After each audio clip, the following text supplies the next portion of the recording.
এরকম একটি ঈদ আনন্দ মিছিল যদি প্রতি বছর অনুষ্ঠান করা যায় এবং এটা যদি আমাদের একটা নিয়মিত কার্যক্রমের অংশ হিসেবে আমরা গড়ে তুলতে পারি, তাহলে আমার বিশ্বাস আগামী দিনে আমরা এই অনুষ্ঠানটি সকলে মিলে যদি আয়োজন করি, সেখানে নারী শিশু সহ বিভিন্ন শ্রেণী পেশার মানুষ তারা ঈদের আনন্দ ভাগাভাগি করার জন্য একসাথে সম্মিলিতভাবে অনুষ্ঠানটি সফল করার জন্য উপস্থিত হবেন।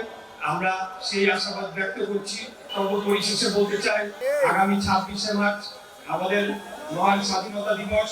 1971 সালে শহীদ রাষ্ট্রপতি জিয়া রহমানের কালজয়ী স্বাধীনতার ঘোষণার মাধ্যমে রক্তক্ষয়ী মহান মুক্তিযুদ্ধ শুরু হয় এবং 9 মাস মুক্তিযুদ্ধের পর আমরা স্বাধীন বাংলাদেশ পাই। আমার বাবা মরহুম সাদেক হোসেন খোকা, উনি একজন গেরিলা মুক্তিযোদ্ধা ছিলেন। ওনার নীতি আদর্শকে বুকে ধারণ করে আগামী দিনে মুক্তিযুদ্ধ যে কারণে হয়েছিল, যে কারণে বাংলাদেশ স্বাধীন হয়েছিল, ঠিক একই কারণে আপনারা দেখেছেন 24-এর রক্তাক্ত গণ অভ্যুত্থান হয়েছে।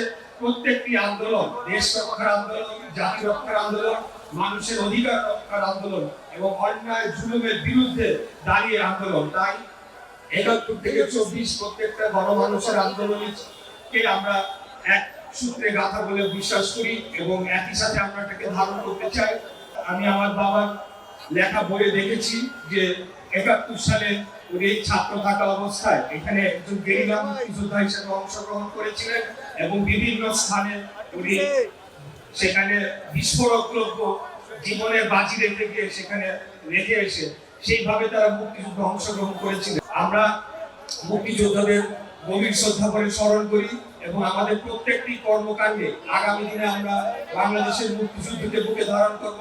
একটা স্বাধীন সার্বভৌম গণতান্ত্রিক বাংলাদেশ হিসাবে বাংলাদেশ রাষ্ট্রকে গড়ে তুলতে চাই, যে রাষ্ট্রে কোনো বৈষম্য থাকবে না এবং ধনী গরিব সহ কোনো শ্রেণী পেশার মানুষের মাঝে কোনো বিভেদ থাকবে না। আমরা সকলে বাংলাদেশের নাগরিক, হিন্দু মুসলমান বৌদ্ধ খ্রিস্টান সকল শ্রেণী পেশার সকল বয়সের সকল নারী পুরুষ নির্বিশেষে আমরা সকলে আমাদের আত্মমর্যাদা নিয়ে আমাদের নাগরিক অধিকার নিয়ে বেঁচে থাকতে চাই এবং সেটি নিশ্চিত করার দায়িত্ব রাষ্ট্রের। আগামী দিনে আমরা সেটি করবো ইনশাআল্লাহ।